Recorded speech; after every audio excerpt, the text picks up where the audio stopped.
Great. Let's get going. I hope you can hear me well.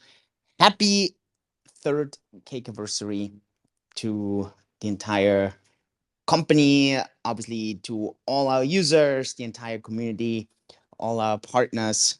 It's been a heck of a ride the past 3 years. And today's episode is on purpose.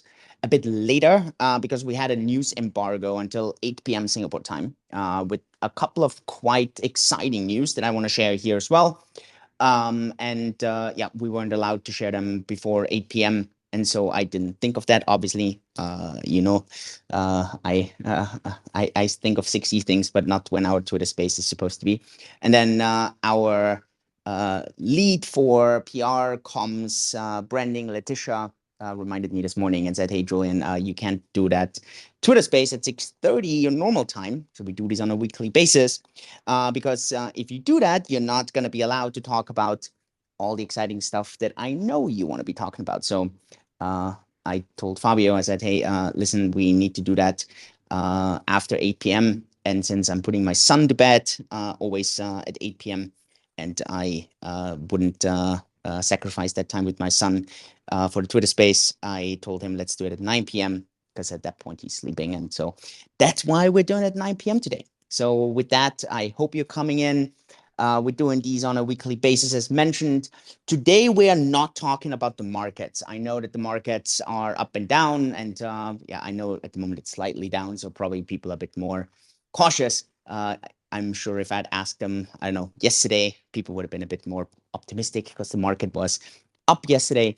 So we're not going to discuss this at all today. Today, it's really all about the company, about the past 3 years, about the next couple of years. I want to share a few exciting news items that we actually have been working on for quite some time, stuff that I never shared before. And so it's going to be quite a cool journey. We're also going to talk about a promotion that we have in celebration of our third Cakeaversary. And yeah, that's going to be a bit of the outline today. I'm going to start. I'll talk a bit about the first year. Fabio joined right when we kind of had the Cakeaversary, the first Cakeaversary, and then I'm going to kind of let Fabio jump in a bit and share a bit about the state of the company, the state of the team in 2020. And then we kind of take this a bit forward to where we are right now. And then, yeah, talk a bit about some of the cool updates, talk about what's happening, and talk a bit about the future. So that's kind of a bit the outline. Yeah, I think u-zyn and I know u-zyn from my past company. He was one of the lead engineers there, especially on the blockchain side. We had discussed several things that we could do together in Q1 of 2019. So that's a bit over 3 years ago. He and I really want to give him all the credit there is. This did not really come from me. He really was that person that saw that coming. He said that if he does anything in blockchain right now, in crypto right now, it would really be around decentralized finance. It would be about getting cash flow from crypto. He had this foresight that people really wanted not only to trade and get money on capital gains, but really wanted to have cash flow on their crypto. And he had this massive foresight about getting cash flow from staking, getting cash flow from lending. He did understand liquidity mining back then already. I have to admit that was very, very far away from me at that point. He had this full concept of decentralized tokenization. So he had all this vision back then already. And I think a lot of this comes from him being in that space since, I think, 2010. So he just has seen this for such a long time. And I need to be that honest. I mean, in 2019, I mean, I was probably not in the best state that I could be in. I was still quite skeptical if I actually want to do something in the cryptocurrency space, or if I wanted to go back into the medical space or whatever. I was really, really open. I wasn't sure if I was going to stay in Singapore at that point. For me, that was it was kind of all over. And I was in the US in March 2019. I spoke at South by Southwest, spoke about blockchain and about all the applications that would be possible at that point. Also, to paint the picture a bit, Bitcoin was not doing well. It was actually April the 2nd, 2019, when we had this massive pump from like nowhere, out of nowhere. And that kind of started the entire rally that we could kind of say ended with November last year at 69,000. And so that was kind of the jump at around $4,000. It kind of went through, and then it had this massive rally in April 2nd. So Q1, the market was definitely pessimistic. I was not panicking about the price at all, but for me, it was just the question just was, do I want to stay in cryptocurrencies, or do I want to transition to something else? And then u-zyn really got me excited about the idea of getting cash flow near crypto. And when I was in the US, I tested a couple of ideas, actually, what I felt I wanted to do, or which would be the right direction. And I just realized that all the other ideas that I thought about would be really cool to approach, it doesn't matter if it's on the medical space or whatever, everyone that I spoke to, all of them said, look, Julian, like, it sounds, you're really excited about this. But first of all, I'm not sure if you have the core skills to work in that field, because a lot of actually work in the medical field has to do with partnerships and business relations. And I'm not, my skill set is definitely not in B2B partnerships or in business development. That's not my skill set at all. I'm not the networker that is good when it comes to that. I'm really good, in my opinion, at building teams, building companies, leading teams. And I'm quite good in B2C marketing, but I'm not the B2B person. And so I think in medicine, this is actually what you need a lot. And then they also said, like, whenever you talk about crypto, that's where your eyes really light up. That's where your excitement comes in. When you talk about the possibilities of Bitcoin, and when you talk about the possibilities of like what could be the future of decentralization, and when you share the excitement of when you understood private key, public key cryptography, and all these things, that's when your heart really lights up. And it's true. I mean, it does. And I felt that at that point, and maybe I was just frustrated a bit about the prior years, and I was disappointed with my decision making, and so I don't know. At some point, I had to realize that maybe it was kind of not the industry that was that was not the right industry for me. It was more the experience I had in the years prior, and so I reflected a lot on that, and I had made myself that promise that when I'm going to come back from the US, which was going to be in April, I'll sit down with u-zyn, and we're either going to do this or we're not going to do this. And maybe there's a couple of lessons in this if you're listening to this as a founder. In April, I came back to Singapore. We sat down, and a couple of things here I want to pass on. The first thing is commitment. And the very first thing that, like, we promised each other, u-zyn and myself, and again, I don't want to speak for u-zyn. I don't want to talk about his financials. That's up to u-zyn to discuss. At that point, I had done quite well financially from investing in crypto. I wouldn't have had to work. I could have just said, you know what, Bettina, my wife, you know what, let's just leave Singapore. Let's just travel. Take a couple of years off, do whatever we want. It's really up it's really up to what we want to do. And so that is always kind of the risk, if you want to call it, if that hunger is not there, right? So you need that hunger. Hunger is a key thing when it comes to execution. And so u-zyn and I sat down, and I was trying to find pictures. Actually today, I shared a couple of on Twitter, but I don't have a picture when we were actually sitting down. He was in my apartment that we just recently moved out. And it was this really gorgeous view over the entire bay. And we just sat and discussed. And I told him, I said, look, u-zyn, you have my full commitment that if we're building this, if we're starting something there, you have my commitment that we're going to do this for the next 10 years. So for me, there was always these two kind of outcomes. We're going to build a company that I would love to bring into the S&P 500, be one of the key companies in the world. That was always, for me, the entrepreneurial goal. I wanted to do it in the past, and I felt I couldn't achieve that. My ex-partners kind of stole that from me. I was not able to do that. And so I felt I want to build a company that we're going to take to the S&P 500 or a Fortune 500 or whatever, like into one of the key companies in the world. Or we're going to do this for 10 years. And after 10 years, I just have to reflect and say, sorry, buddy, I'm just not good of a CEO. I'm not good of an entrepreneur. It's not me. Like, I can't do it. I'm just not good enough. And these going to be the two outcomes. And I told him, I said, hey, maybe the S&P 500 and now Fortune 500 is like really, really crazy far in the future. Maybe I don't know if we're going to get there. But if we do this, I really want to do something that's going to not be just something that we do for the next year, but something that we're really going to do and have a commitment to that. And I think both of us at that point, we felt that this was the right commitment. I can't speak for u-zyn. For me, I felt I really wanted to do that. I don't think I had that full commitment yet, though. So it was not like 100% commitment. I would have said it was like a 98% commitment. I'm going to tell you when that commitment really switched, and it was a force. It was forced. It was not voluntary, and I'm going to talk to you about this. So the reason I want to share that with you is because when you start a company or you do anything, I think people always have this kind of false narrative that you know 100% what you're going to do. You have the entire vision kind of laid out. You have this like 25-year roadmap, and you have this full commitment. And reality is that it's more like throwing spaghetti at the wall. So you have a couple of ideas, and you just need to have this commitment that whatever sticks on the walls, whatever like spaghetti sticks at the wall, you're going to actually really execute. So don't get too tied up at the beginning.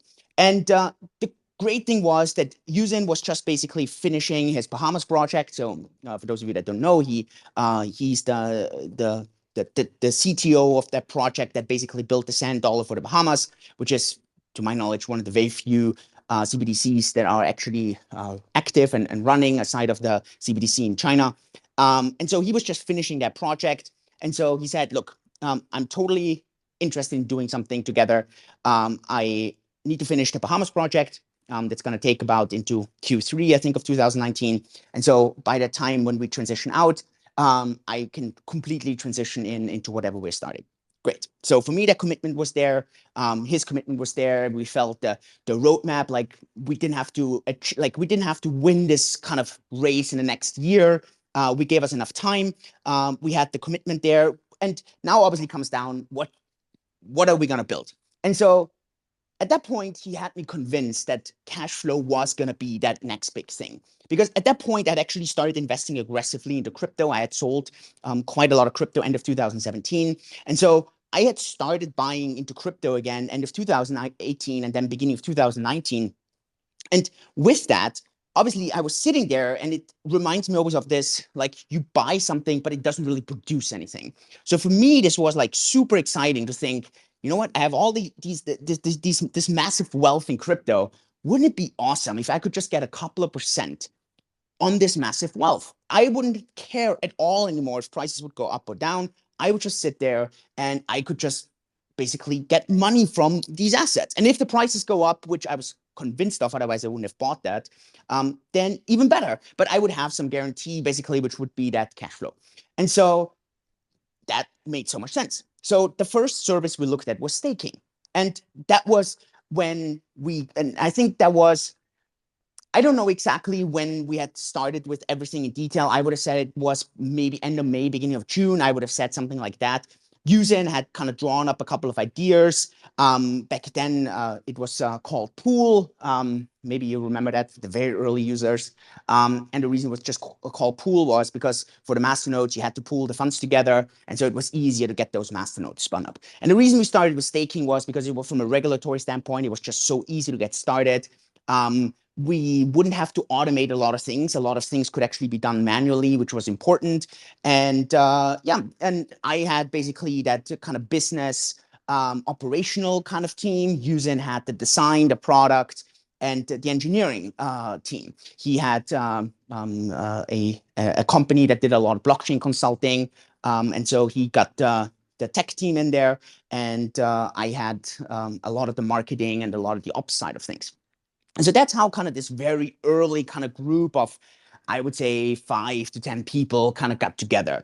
I think, yeah, it was really this early kind of stuff. And then the original funding, I put $200,000 in. u-zyn put $200,000 in. We used that to kind of get everything started, to fund the coins, spin up the first kind of masternodes. And with that, we kind of launched all that. Um, and the reason then why June 7th becomes our anniversary is because that is when we actually registered the company in Singapore. And that's when, for us, this was like this official kind of thing. And that also is the reason why we decided at the end to go with the name Cake. And the reason is actually, I think u-zyn still for sure has someone on this brainstorm list that we had at that point, what name and so on. And we had like all these different names. And for us, it was all about, okay, we want that people like, sure, finance is super important and it's a serious matter, but we wanted to have something that puts a smile on people's faces. I always believe, like, there's always this famous saying, what's better than a really great keynote? A funny, great keynote. And so if ever you can put a smile on people's faces, I think you win. So if you deliver well and you put a smile on people's faces, this is when you win. And I always felt that that's kind of the approach we want to take at Cake. So Cake should be all about like building all that trust via transparency, easy user experience, great accessibility, complete transparency about the fees and how the returns get created, have super attractive returns for the customers, but add a smile to people's faces. And that's what we try in everything that we do. It's not that we try to be funny. We try to do all the other things. But if we then can to add a smile on people's faces, we win. And so we had this basically list of names, and there were all kinds of names on there. And at the end, we were like, I'm not sure what we're going to do. And then u-zyn is the one who says, well, we actually need to register a company. Let me look this up. And then we realized that in Singapore, that company name Cake, so those 4 letters have not been registered. So for me, this was like, man, that's the universe giving me a sign here. Let's go with Cake. And so that's how on June 7th, 2019, we started Cake. And that was kind of the start. We had then in beginning of July, I think we had the very first, like I looked into the database when we actually had the first internal customers signed up that were like team members, basically. I think that was in July. So the very first customers that we ever had in the database were, I think, July. These were like internal alpha users where we just really had to kind of test everything. And then the actual beta customers then I think actually came end of July, beginning of August. And we started with staking. It was the very first service. And looking into entire history today, I also looked at our entire revenue numbers. I shared this. Actually, we shared this with the media today. We had paid out, I think, $312 million so far in rewards in those 3 years. And I think from all the revenue models and all the income streams that we provide to customers, staking still has the largest chunk out of those 300 and something million dollars, just because it has so much head start. It was basically the very first product that we had launched. And yeah, and that's kind of how we got started. We had a co-working space in Singapore that was like, we could just use that. But to be honest, at that point, the team was so small, we were super scattered, that we sometimes used that co-working space just to sit down or meet. But again, it was not, there was no physical presence yet. And yeah, that was kind of 2019. We had the crypto started going up. I mean, we had this rally in the summer 2019. Maybe you remember that. That obviously helped. I think timing is always super important. It's super, super helpful. Timing is not everything, but it's super helpful. If you do the same thing in bad timing and good timing just makes stuff so much easier. And yeah, that's kind of how 2019 kind of got started. And then I flew to Austria in Christmas 2019 with my wife. We yeah, just kind of went to Austria, spent some time there, and that was yeah, kind of the end, if you want to call it, of me only having a 98% commitment. And let me explain to you the reason why. Because when we came back in 2020, that's when COVID started. And COVID really locked us in Singapore. And and obviously COVID in Singapore started way earlier than in the rest of Europe. Singapore was basically the second country or the third country, if you want to call it. So China and Hong Kong, that's kind of where it all started. But then Singapore was kind of that next region especially around Chinese New Year, which was end of January, where COVID really hit. And so everything kind of got locked down. Everyone got locked in. No one had expected this to take until like whatever, still today, right? 2 years later. But everyone was like, okay, great. And so there was nothing else to do, right? And so then we were like, wow, crypto's doing so well. The entire kind of yield concept is really gaining traction. And at that point, we had already discussed that we want to get the next step going, which was lending. And so with lending, obviously, we had to step up our KYC and our compliance and all our money laundering efforts. And that was kind of the efforts that we had planned then for Q1. And that was the step that we took. We launched lending. We had all the we then became basically from a compliance regulatory standpoint a platform that had 100% of our users KYC'd, verified, all what you basically need in order to be a regulated company in the future.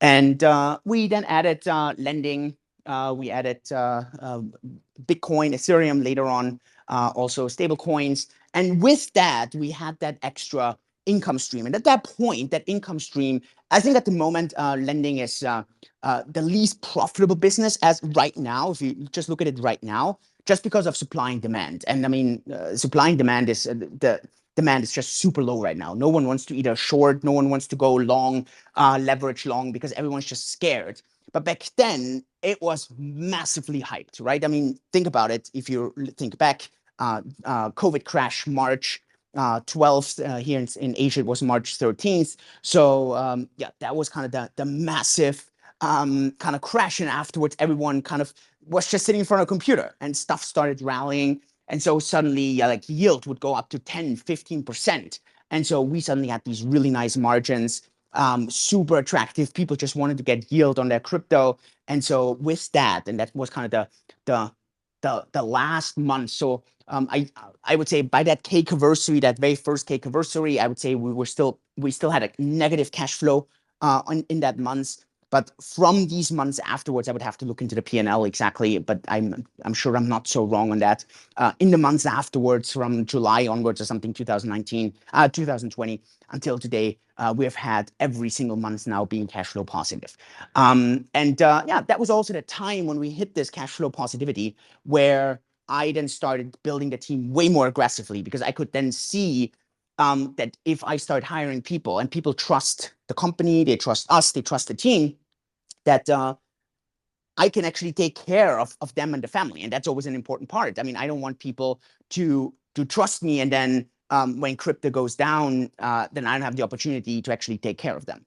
And yeah, that's kind of when then Fabio also came in, and then I want to hand it over. Maybe Fabio, share a bit about your experience. I mean, you came in through a referral from one of our very first engineers, Ben. But maybe share. You came a bit in after the first anniversary. Share a bit your experience. What was the status when you joined? And yeah, whatever you want to share there. Yeah, happy birthday, and a very exciting day for us, very exciting day for me. Yeah, it was pretty, I think exactly 2 years ago when I joined the company, or at least I think exactly 2 years ago, I was the first time in contact with your wife, Bettina. Back then, she was responsible for the hiring on the operations side, and I joined as a customer supporter, and as Julian mentioned, I came in through a referral via. I decided in early 2020 that I wanted to go full-time crypto, and I sent a bunch of applications to all kinds of different companies, and I ended up taking the job at Cake DeFi. And I was right about when the company started to actually make money and also accelerating on the hiring front. So right after I joined, I think a month or two later, we got a a senior human resources expert in that really started to hiring aggressively. And we got a few key people in that I think all of them are still at the company. All the hires that we made in Q3 and Q4 2020, they're still at the company, and we got like an amazing designer, another person who helping customer support, KYC specialists, and a lot of other people. And for me, it was initially like everybody that has worked for a startup, you know that startups can be pretty chaotic at some times because they're scaling massively, and especially in Cake's case, we were growing exponentially. At least Q4 2020 was really the kickoff when everything started to come together. Also, that was the launch when we initially introduced liquidity mining on Cake, and that really got traction. I remember this time as the KYC hell. Because we had a backlog of unsolved KYC cases with Christmas 2020 of around. It took us 2 weeks or 3 weeks to process everything. Everybody in the company was helping out. Your wife Bettina, I remember. I still remember when we were working so hard, and then it was like, okay, you know what? Let's make it an easy, quiet Christmas for everyone. And then like we're launching liquidity mining, I think in November, December, and it was just bam, like yeah, there was no quiet Christmas. No, it was not. I remember I was planning on taking 2 weeks off, and Bettina was texting me on Slack, and she was like, "Oh, maybe this is not gonna happen as you were expecting to. I think it's not gonna be 2 weeks of vacation. We really need you to help out on the KYC front and customer support tickets. Everything is exploding. I will help out myself and a lot of other people that were not initially working in customer support and KYC. So Bettina was mostly running operations, but everybody was hands-on and everybody was trying to solve that KYC backlog. What amazes me is the kind of people that Cake attracts. So most of our employees. So if you work for a normal company, and I had my fair share of working for normal 9 to 5 bigger companies. People just close their notebook and 5 o'clock on Friday they go do whatever, and Monday morning they come back in. And especially during 2020 and 2021, we had so many people in customer support, also in community, social marketing, tech. Everybody was working long hours and with a lot of love for what we do, with a lot of very driven. And this is something, I don't know, you cannot buy this. You cannot hire people that have this kind of spirit. And that I really feel that I'm in the right place at the right company. And you can always feel this when, sorry if I say so, shit hits the fan, when something is not working, something is not running smooth. Everybody just comes together and helps out to solve all the issues we have. It's not that we're perfect in any sense, but as most of you know that have been with us, we really listen to the feedback that customers give us, and we really try to address all the pain points or all the things you report back to us, either on customer support or in one of our social or community channels. For me, do you remember, Fabio? Sorry, do you remember how many, like, which employee number or how many employees were we and when you joined? 10, 20, 15?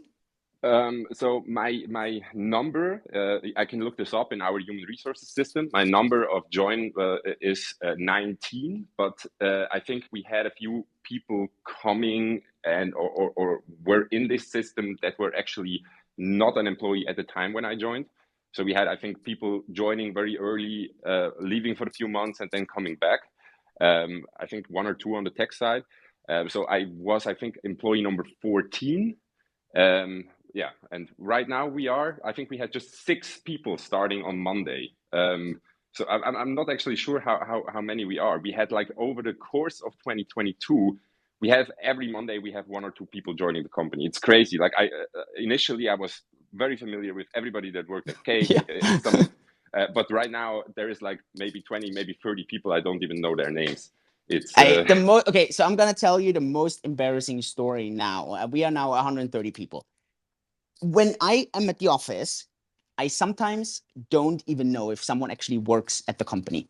Like, that is how big that company is now.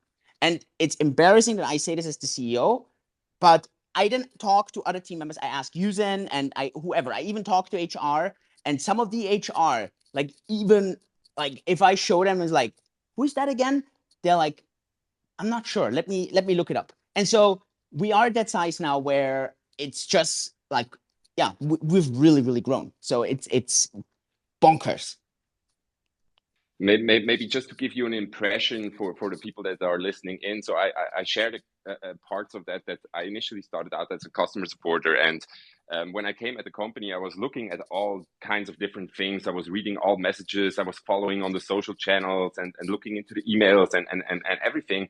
And then at one point I said, hey, we're really not doing a lot on Twitter. Who is actually doing Twitter? What are we doing there? And then I think you, Julian, you said, yeah, it's most of the time it's me just taking care of 1 or 2 tweets a week, and but there's not a dedicated resource that is taking care of Twitter. So I was like, okay, I still have some spare time. There's not so many customer support tickets coming in. Can I help out? And I did this with a few things that I was just like, oh, maybe I can help there, or maybe I can do something there. And at one point, I was doing emails and I was running social channels, and we were setting up new socials. Like we're on every social there is right now, and this was just by proactively approaching and a lot of trust from the management that like if employees at Cake have a good idea and they want to excel, or they want to take over certain responsibilities, one of our team principles is ownership. And if people step up and own something they think they can improve, that there's such a big amount of trust that you get, and you really like, at least that's for me one of the biggest plus points. If you do good work, you get rewarded with even more responsibility, or with a promotion, or any or both of them. So yeah, this is one of the most amazing things when working for Cake. And the second thing is how mind-boggling fast we are moving from idea to implementation. Like every time this happens, my mind is blown. Like we use internal knowledge bases and for communication. So we somebody brings up an idea, a few people chip in and they say, hey, yeah, this is great, and oh yeah, we need to do this. And from this moment onwards, most of the time it's 2 or 3 months, and then the product is done and launched and everything works. And this is crazy to me still. And yeah, now we're not a teenager, not a startup anymore. I would say Cake is becoming a grown-up company, like very, very fast. And yeah, it's still amazing to follow this whole process. Yeah, 100%. I couldn't agree more. And yeah, and I also want to highlight obviously one thing. It's easy to build great culture when you have existing great culture. And I think we have always watched very carefully on having good culture. I'm very particular about it. I always say if I wouldn't be CEO, I would be like chief culture officer or something. That, yeah, like I always think it's super important. Yeah. Fast forwarding to second Cakeaversary. So we're talking about a year ago. Anything, Fabio, for you that sticks out? Because for me, there's one thing that really sticks out, which has like an announcement that we are making today, and that basically kind of got discussed there. But anything for you looking back that sticks out? So 2021 was the second Cakeaversary was right after we had this amazing run up in April and in May last year, and our second Cakeaversary was right after the first big correction after the run up. And we really used 2021 to improve upon our basic product. So we had a freezer 2.0, referral program 2.0, and I think the VIP program that got updated. This is always work in progress. It's not a finished product by any means. We're always expanding upon these things. So these were the highlights for me in 2021, and just the whole company scaling and coming where we are right now. And I think this is plays right into the announcement or the thing that you were about to share. Yeah. That was really about a year ago. I spoke to a really good friend here in Singapore, where we were discussing the Coinbase IPO, and we were discussing on crypto kind of going forward and various ways and how to raise the level of the company. And so I was just talking to him about a lot of these things. And then he kind of out of the blue just says, Julian, why don't you guys go public? And for me, I felt like, wow, okay, I don't know, the company's 2 years old. isn't that a bit too fast? I don't know. Isn't that a bit too early? And he's like, dude, you're like cash flow positive. You're making good money. You can easily do this. And so I sat down with u-zyn. That was when we really kind of discussed this, probably what became like end of June, beginning of July. And so I said, hey, what do you think about this? Like, do you think we should look into going public? Like, no concrete plans, but do you want to look into this?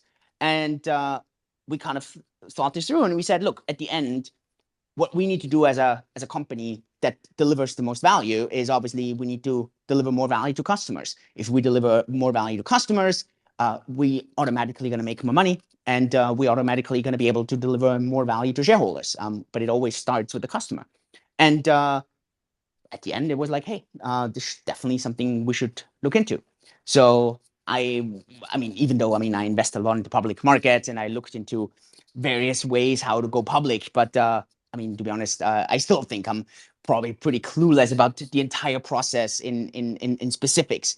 And at that point, we had basically one finance person, uh, and she was a senior accountant, or is a senior accountant. Dion, she's still with us. She was there from the very first day. So she was she was the person who was there from the very beginning. But she had no idea in how to take a company public or what to do. And so we were looking for obviously that finance person that we needed for that. And I think we had a lot of absolute key hires last year. Like some people, even today, when I look at the team, I'm like, wow, like I'm so glad we found you and not another company. And among those really fantastic people is actually our VP of Finance. I told him that in a performance review, so I can share that here as well. When I had my hiring interview with him, I was like, oh my goodness, like I do not see that person fit into our company. And that was just because, like, just imagine this really skilled, talented person that really understands finance inside out, understands everything there is about crypto, like everything, understand like inside out. And it's just super, super smart. And you talk to that person and you know me. I mean, you hear me all the time, and I'm just a person that's like fast paced. I have a very fast like ductus in my voice, and he's just very cautious in expressions, very accurate, speaks slowly, takes breaks, and for me, it's like, oh, I could just jump sometimes because like I would know how the sentence finishes. And but I looked at his CV and the CV was just so outstanding. And everyone that spoke to him was super excited and said, hey, this is the right person for all the ideas we have. And I still have this in my hiring notes. I said, I'm probably the only person out of the entire hiring committee who is not 100% sold on that hire. And when that person came in, the main outcome that I wanted to have from that person is basically the roadmap on how to do this if we wanted to go public. And so the very first thing he said we need to do is actually we need to do a PCAOB audit, which is the full kind of company audit based in the US. If we want to get listed in the US, for example, we would need to do this full audit. And this entire kind of audit goes from finance to governance to everything. And I gave him that review, I think in December, and I tell him that every single time I give him a review. He is the person, if you would ask me that question on who did you ever hire where you had like a lot of skepticism, and then today you look at that person and you're like, oh my goodness, how could you have been so wrong? How amazing is it to have that person on the team? And I told him that in person as well, and that would be him. He's the person who really started structuring, cleaning up. When I see these insane Excel sheets today about all our assets and about how everything is connected, and if we do this, what are the effects, the forecasting, the controlling, all of that. You have no idea in how many auditor calls I was in. And look, they're always in the US, so we have 12-hour time difference. And how he's really rocking those calls. I couldn't make this statement today had we not hired that person. Now, I'm just highlighting that because I really want to share a couple of news here. I would have to do this about several other team members as well. We have hired fantastic team members on product. And I mean, look, our entire liquidity mining, decentralized assets, wouldn't be where it is if we hadn't hired all these fantastic people. So I just want to make this super clear here. I'm not highlighting one person now because I feel that's the best person. It is a fantastic team member, but we have so many outstanding team members. I'm just sharing that kind of to lead up to that story. Actually, we then even got to that point where in Q1, we would have actually been quite close to actually going public. We had signed a term sheet with a SPAC. So it's a special purpose acquisition company to go public on the NASDAQ. It would have been, so I would have valued us at that point at about $3 billion. The SPAC said they want to have a discount on that, which makes a lot of sense. And then we had negotiated a 50% discount. So we had actually signed a term sheet at a $1.5 billion valuation. So at the end, all it would have needed at that point, I mean, we signed the term sheet. So all it would have needed was to pull the trigger, and we would have maybe we would be close to going public right now, actually, right? And then it was really just at that time when the market was kind of fading and crypto started fading, and u-zyn and I had these long talks, right? We were like, man, if we go public right now, let's remember again, why are we going public? If we're going public, then we would be doing this because we want to show to our customers that we are fully audited, that we have really strong oversight. We want to have this really strong branding that comes with going public, similar to what Coinbase obviously gets in being listed. We want to obviously be able to incentivize our team members in a really, really exciting manner by giving them stock options that just provides them a lot of liquidity and a lot of income. And so we don't need the funding. We don't need the liquidity event for ourselves. So there's no time pressure. We need to do this where we maximize all of that. And so then we did this really hard thing. Just imagine you're having this $1.5 billion check in front of you, which is like, we just have to cash it, right? Then I own about half of the company. u-zyn owns about the other half of the company. So like in an instant, this would have easily made u-zyn and myself billionaires if we just had cashed that check with all the assets that we have. And I mean, I still think the 1.5 at that point was really undervalued. In a sense, we wanted that on purpose so that the stock would do well. And then we stepped away. And we did that with like a really, I mean, it was a tough decision, but I think it was the right decision. It was the right decision because we don't need it right now to wait. It is the decision to look into options. At the moment, maybe doing a SPAC is actually not the right thing. Maybe doing a full-blown IPO when the market is ready for it is the right thing. And so I just want to announce that, yeah, we are at that stage where we are watching really carefully what the market is doing. We are looking into various options. We haven't decided. I want to also from a compliance and legal standpoint, at this point in time, there's no concrete plans on going public. We are watching the market clearly. That's also why I have decided against releasing any financial statements or releasing any kind of audited details. There was a long discussion with legal and compliance on whether we should do this today. And we could have done that, but I decided against it because that would make it, in my opinion, way too like, oh, now you have clear, strong plans. We don't. We're watching the market. And if the market opens up with the right opportunity, the right timing, crypto, stocks, and so on, I'm very much looking into what are the options, what would be ready, what would be possible. And yeah, but I hope obviously that this dream that u-zyn and I had in 2019, where we said, hey, in 10 years, we want to be in the S&P 500. I hope that dream is at some point coming a next step ready. Yeah, and that was also a time, and Fabio, I want to hear your side of the story there, obviously. It was also a time where we were really, really cautious with our team members, especially when you do like a potential SPAC merger. As you can imagine, I mean, suddenly there's like so many compliance rules and so many legal rules that you have to follow, and you have to be so careful that no information or insider information kind of gets leaked, and no one could actually kind of front run or something. It was quite an intense situation that you can imagine. Suddenly we had to build up these kind of information walls in the company where only certain people were allowed to have certain information. It was I hated that, because for me, I mean, we have town hall, we normally share everything, and I never tell people like, hey, you can talk about everything, but don't talk about ABC.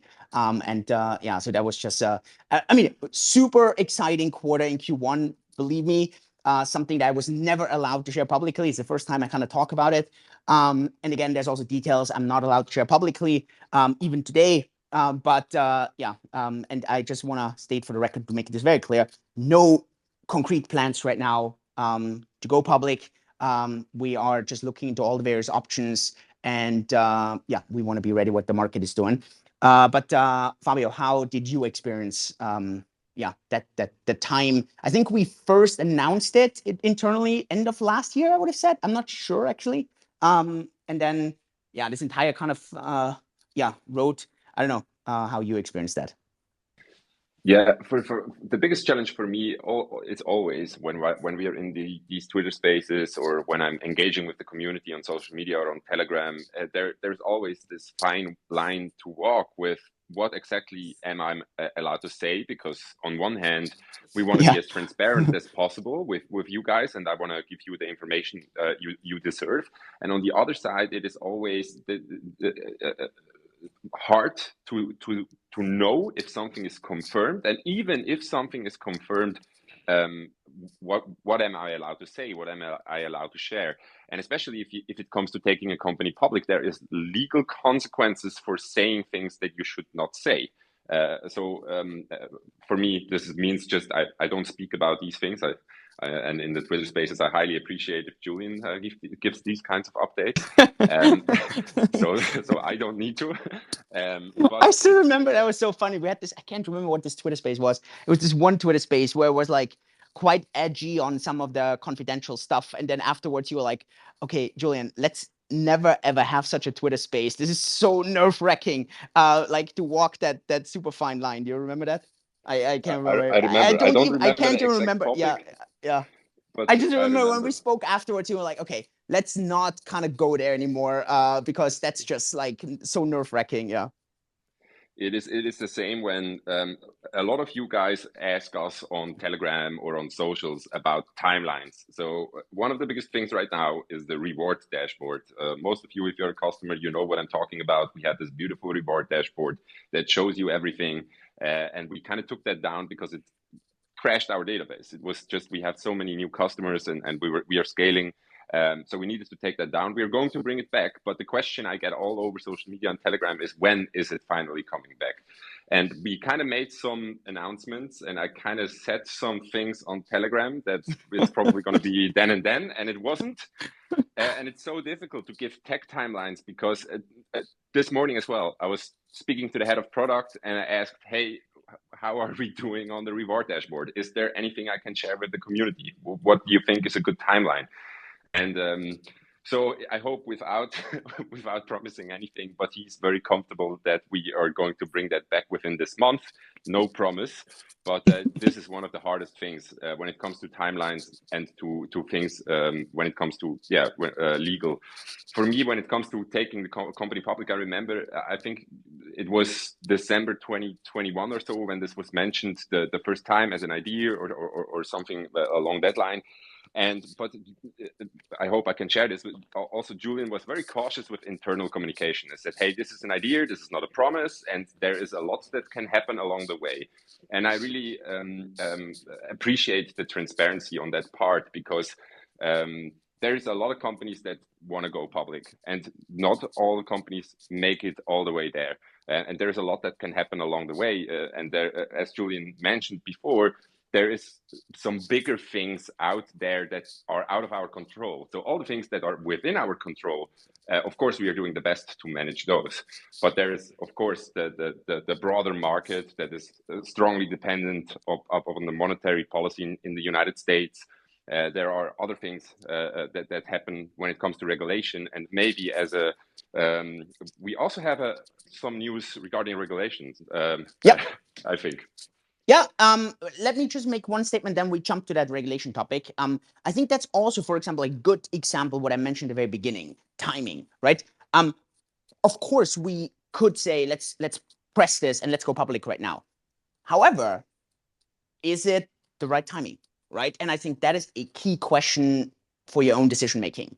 And it's something you cannot change the circumstances. You can adjust the sale. And so, yeah, we are not in that situation gladly where we need to go public or we need any kind of funding. We are really well off.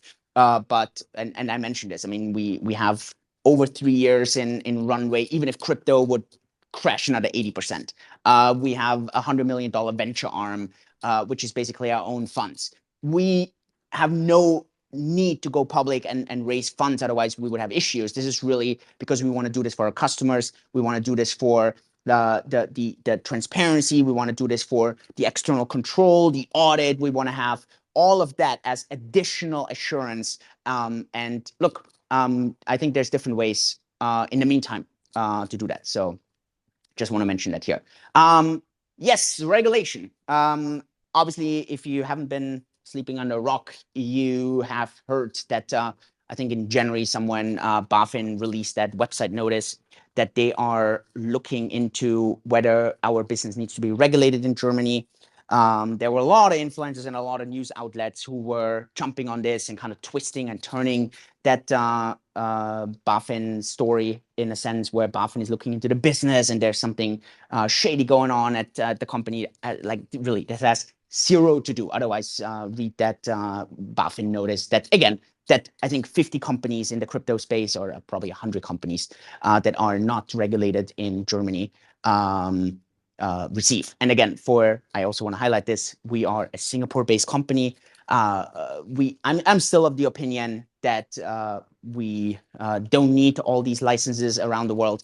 But again, we also have a fantastic hire who takes care of compliance and who is basically advising basically in the company, me as the CEO on the decisions, but basically everyone on what would make sense for the business. And while we would probably find ways how we don't need to get licensed anywhere else other than here in Singapore, this may actually be not so interesting because maybe this would limit the marketing, maybe this would limit kind of who could we talk to, what languages could we offer, and so on and so on and so on. And so, yeah, I promise that we're gonna clean this up step by step. The first step that we now can announce, actually we got the license in Lithuania. It was the very first European country where we have that license now in. We got it, I think 2 weeks ago already, or a week ago, I can't remember, or maybe a week ago. And we didn't share that. We wanted to wait for today, just to really kind of make this quite special. What the next steps are, this is not only going to be the only European country, other countries will also follow, and I am very optimistic. I mean, this, again, I also want to mention, if you compare the Singapore regulation to most European crypto regulations, most crypto regulations in Europe are quite easy and lenient in comparison to Singapore. So for us, this is basically just plug and play what we already have in Singapore for compliance and for AML and for KYC and for like doing the best to stop any kind of money laundering, fund segregation, fund safety, yeah, governance and so on. I mean, and all this is actually gets audited in the PCAOB audit on top of that. So for us, this is a very straightforward kind of process. And so now Lithuania is the first country where we have this license. There will be countries outside of the EU where we're going to get licenses as well. The advantage for us is we don't need to get an exchange license because we are not an exchange on purpose. We need what's called a crypto custodian license. And that means for you as a European customer, especially right now, that step by step, you're going to see additional benefits for you where you then know that you are basically corresponding with a regulated entity. There shouldn't be any downsides. Actually, we had a lot of discussion just today. This may actually be making it easier for you because we may actually be able to be a bit more lenient with you in Europe than we are with people who are basically facing the Singapore entity here in Singapore, because Singapore is really insanely strict. Just as an example, in Singapore, you're not even allowed to deposit a single dollar onto your account without full KYC, proof of address, and so on. When you compare this to most other jurisdictions, you can, for example, deposit up to 999 euros in Europe, for example, before you have to do these full KYC things. So this would actually make stuff a lot easier. For me, the lesson is sometimes I'm so in this, the existing world is so broken. The existing banking system is so broken. And for me to disrupt the existing banking system, I am not allowed to become one of them. And that always kind of means for me, I'm pushing back against that regulation. I'm pushing back against the licenses because I always feel this makes me more like them. And I just hate this from like the bottom of my core. But then I realize, in order to really go from I don't want to go into the number of customers because again, this is like an entire audit topic. What is a customer and what is whatever. So not going into this today, but in order to really kind of scale this customer growth and take this to the next level, I know that a lot of customers obviously appreciate the licenses. Obviously, also the regulator appreciates that, and it's going to allow us way more aggressive marketing in various jurisdictions, and it should also help us clean up any kind of issue that BaFin may have with us. So that's really positive news, especially for you in Europe. For everyone else, you probably like, who cares? But sure, we're excited about this. Fabio, anything for you to add there? Yeah, maybe when it comes to your experience as a customer, what is really important is from the beginning, from the beginning, you might have noticed, but our KYC is a lot harder to pass as compared to any other exchange you might be familiar to. Most of the users, they actually need 2 or 3 tries, some of them a lot more, to pass our KYC. And we get a lot of negative feedback there, but just maybe to double down on what Julian said, we really go the extra mile there. It's not just that we verify your identity, but you also need to do a proof of address. We run extensive checks. We really practice AML, KYC, asset segregations, and in all of these areas, we really go the extra mile. And this is not only when it comes to compliance, also when it comes to security. And the things that you notice as a customer is, okay, a withdrawal might be slightly longer than what you're used to. The KYC approval may take slightly longer than what you're used to, and maybe you get rejected once or twice. But this is just, we want to be on the safe side when it comes to compliance and regulation. It's always better to go the extra mile first and do a little bit more than what is expected. And we will try to really double down on. So it's not the end here. We're really moving forward when it comes to these things and try to be proactive. Maybe we can also dive into. Can I add 2 things here? Obviously, now I'm really speaking not as the CEO of the company. I'm just speaking as someone from the outside. And what I think here, someone from the outside, is totally irrelevant because as the CEO, I 100% will follow, obviously, the law. I will follow regulation. And like all the things we're doing, we're not being given a choice here, right? So the reason we're doing KYC and proof of address and all these things the way we have to is not because we sit here and we are like, oh, let's make it as hard as possible for you to sign up. Come on, like, think about this stuff, right? I would love to make it as easy for you to sign up. A lot of it is actually being told how to do this. If I were the regulator, right? So if someone were to ask me, Julian, how would you do this? What I would really be doing is actually 2 things. And I feel that is the absolute crucial thing. And this would actually probably solve 99.9% of all the issues we have in the crypto space right now. Very first one, stop with all this, with all the KYCs, all the compliance checks when signing up. Because this is really archaic. This is coming from the banking system. It is so like difficult to actually track and trace in the banking system any kind of illegal activity. That's why there's so much money laundering in the banking system, right? That's why there's so much trash going on there. And that's why they have to do this. In blockchain, you have this massive advantage, which is you can actually trace and track stuff on the blockchain. So I would actually go, and I'm not so opposed with the travel rule that are being hit with a lot of countries. I'm just opposed in having this travel rule, which basically means you track and trace the fund flows and you talk to other partners. We had this massive announcement together with Coinbase, I think last week or something, that we're part of this, it's called Trust, where we're part of this organization for these entities that really kind of try to have best practice to avoid any kind of money laundering. And I feel that makes absolutely sense because this really on the blockchain space, like completely bucks down on the money laundering. I would just hope that the regulator realizes and says, great, if we're doing this, why do we need to do all this complicated KYC, proof of address, and so on? I understand that the regulator is going to ask us to do basic KYC. I think this makes absolutely sense to have some form of verification. I think that's great. I think that this does make sense. But like some of the verification that the regulator asks you for, I mean, sometimes you just ask yourself and then you're like, okay, I get it. I mean, this is just to make it extra hard for people to get into the crypto space, and that's it. And the second thing, and now comes the other part, is actually tied with that. It's the transparency of fund flows when it comes to segregation of funds, which is so important, right? And I just see this like it's so convoluted. I mean, you see so many companies out there where people go and like, oh, yeah, actually you're bankrupt. And all this in a blockchain space could actually be solved because it is possible to show the funds. It is possible to do all this, right? And then obviously also show kind of the flows with the assets because and that's just what we're doing with when people are using liquidity mining or staking or whatever. Everything is transparently trackable. And this should not be like, of course, I'm happy that we're pretty much the only ones who are doing this. It's our unique selling point, but it should actually not be that way. This should actually be the absolute standard.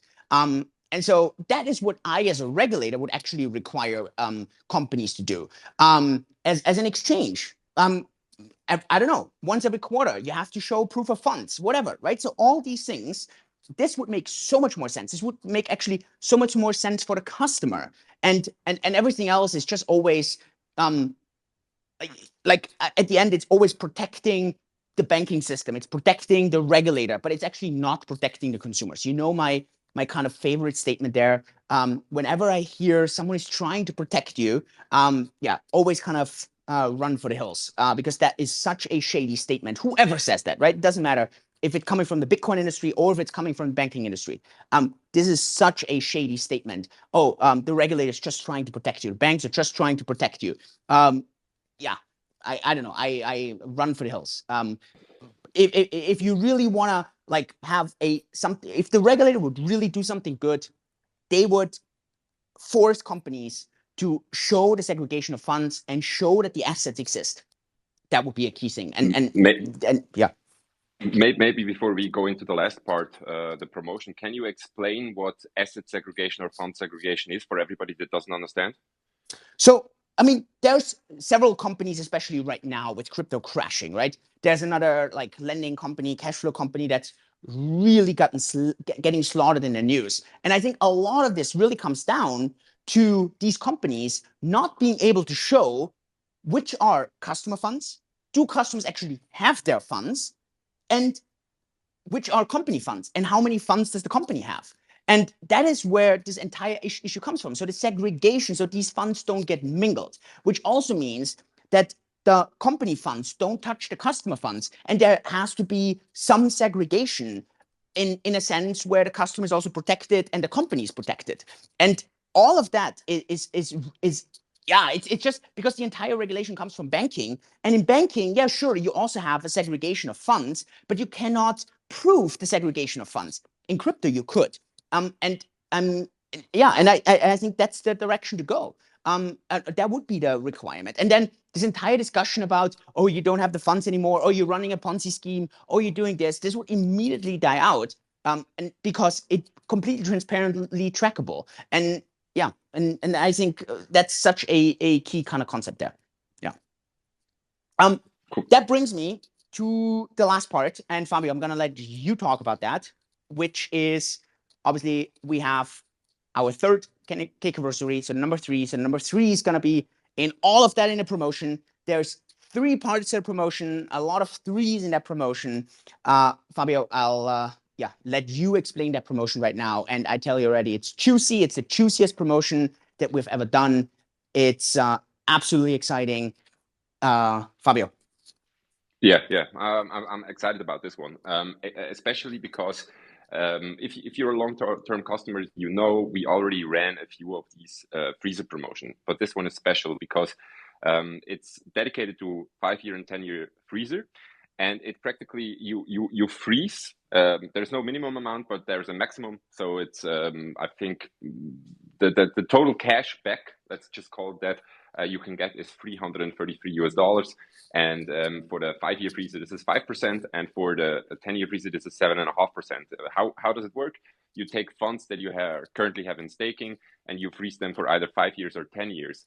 And instead of the bonus, what we are paying out, so the 7.5%, instead of that being locked, it's completely free and all of it available instantly. That means the moment you freeze, these funds will get credited to your account, and you can do with them whatever you like.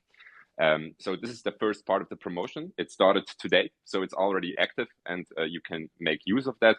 Please give the blog post I shared it in this tweet. You can find it on Twitter or on any of our socials. Please read the blog post with the terms and conditions, just in case, because I'm not able to mention every single detail, but it's pretty straightforward. So the freezer component is the first component of this. It starts today and it's until the end of the month. Then in the whole period from now until the end of the month, if you're a new customer and you sign up today or until the end of the month, you will get the chance to win $3,333 in credited to your account in crypto. All you need to do is sign up your account, deposit a minimum deposit of I think $50 to claim the normal sign up bonus, which is currently I think $30. You can claim another $10 while passing the learn and earn, and you will be eligible for the lucky draw. This is also true if you are already a customer and you think, oh yeah, but I'm already signed up. Share your referral code with friends and family. If they sign up and if they are the lucky draw, you will also be credited $333 to your account. So just refer a friend or a family member and you will also be eligible for that. We will remind about this promotion a few times. Today we shared the freezer component. Tomorrow we share the grand prize. So, and the day after tomorrow we will share the referral component. But everything is already active as we speak. And so take a look at the pinned tweet in the Twitter space, or if you're listening to this on YouTube or on a podcast platform, you can go on any of our social or on app.cakedefi.com. To get more information about the promotion itself. Yeah, I think it's really exciting, and yeah. Very nice. Yeah, nothing else from my side. I mean, I think we shared enough. There's going to be a lot of media, I assume, out on these topics. I shared one of the articles, but I already see in the PR and Comms channel that there's more and more stuff coming out. So you'll definitely read more about this. Again, I posted this on Twitter as well. Obviously, if you're not a customer yet and you want to voluntarily miss out on that promotion, this is really up to you. I wouldn't do that. So sign up, become a customer, take part of that promotion. And then if you ever dreamed of working for a company that has the potential, has ideas, has looked into going public. Again, there's no concrete plans. But if you're interested in that, then apply to the team. Go to cakedefi.com/jobs. And yeah, would love to expand the team together with you. That would be great. From my side, my goodness, 3 years. What an amazing journey. Looking forward, let's say, to the next 3 years. But yeah, that promise of at least 2029 is definitely there. So you're going to have me at least another 7 years here. Yeah, that's, well, how many? We're doing what, 364 more podcast episodes here. Crazy. Yeah, but looking forward to that. Fabio, thanks so much. for the time you spent with us so far here, for doing all these episodes. Thanks so much for the community. Happy Cakeaversary to all of us. That's it from my side. I leave you the final ending. Maybe I missed something. Yeah, sure. Thank you. Yeah, happy birthday, Cake. I'm really looking forward to the next Cakeaversary and having a little recap in what is happening through the year. Let me just finish off with something that is very dear to me. We kind of had a mini release today that is somewhat exciting for me because one of the questions I see a lot on social media or on Telegram is people want to know when exactly their withdrawals are arriving. And we now display the average waiting time for withdrawals because initially our communication was pretty basic. We just said we are processing everything within 3 business days, which is a massive understatement or overstatement. Like we are under promising and over delivering. Like 99% of our withdrawals are processed within 24 hours. But now we show you the average time it took us over the last 7 days to process a withdrawal. So you have a very clear indication on when you can expect your funds to arrive. Yeah, for me, this is a kind of a big thing because it means that our moderators and myself don't need to answer the same question over and over again. So I'm pretty happy that this is live. Thank you at this point for everybody that is tuning in. We're doing this on a weekly basis, every Tuesday, 12:30 European time and 6:30 Singapore time. You can find this on YouTube or on every other podcast platform. Thanks a lot for tuning in, for being a customer, for listening in, and yeah, thank you very much. Thank you. Bye-bye.